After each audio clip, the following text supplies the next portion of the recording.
Direct और indirect tenses में से पहले जो है तो दो किस्म के सेंटेंसेस हम कर चुके हैं, तो आज जो है तो हम करेंगे सेंटेंसेस की तीसरी किस्म ऑप्टेटिव सेंटेंस से। तो ऑप्टेटिव सेंटेंसेस का जो है तो यहाँ पर मैंने लिखा है जी रूल 1। तो उसके बाद मैंने लिखा है कि ऑप्टेटिव सेंटेंसेस होते क्या हैं। तो ये पहले भी मैं 6 काइंड्स ऑफ सेंटेंसेस के अंदर डिस्कस कर चुका हूँ, लेकिन अगेन यहाँ पर लिख दिया है, यानी जिसके अंदर मीनिंग ऑफ प्रेयर यानी दुआ, कर्स बद्दुआ, डिज़ायर और विश यानी ख्वाहिश वगैरह की मीनिंग होते हैं। तो ऐसे सेंटेंसेस, तो जब उनको इनडायरेक्ट स्पीच के अंदर चेंज करना हो तो हम कैसे करेंगे, तो अब इस लेसन के अंदर हम ये सीखेंगे।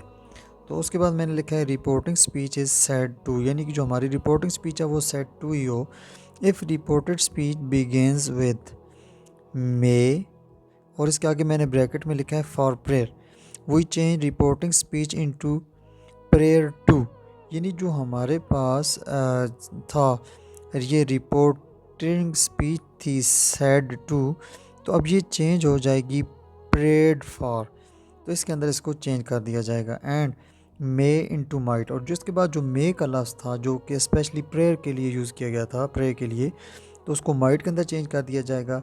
वी ऐड दैट, और हम इन दोनों के दरमियान यानी रिपोर्टिंग स्पीच और रिपोर्टेड स्पीच के दरमियान दैट जो है तो ऐड करते हैं।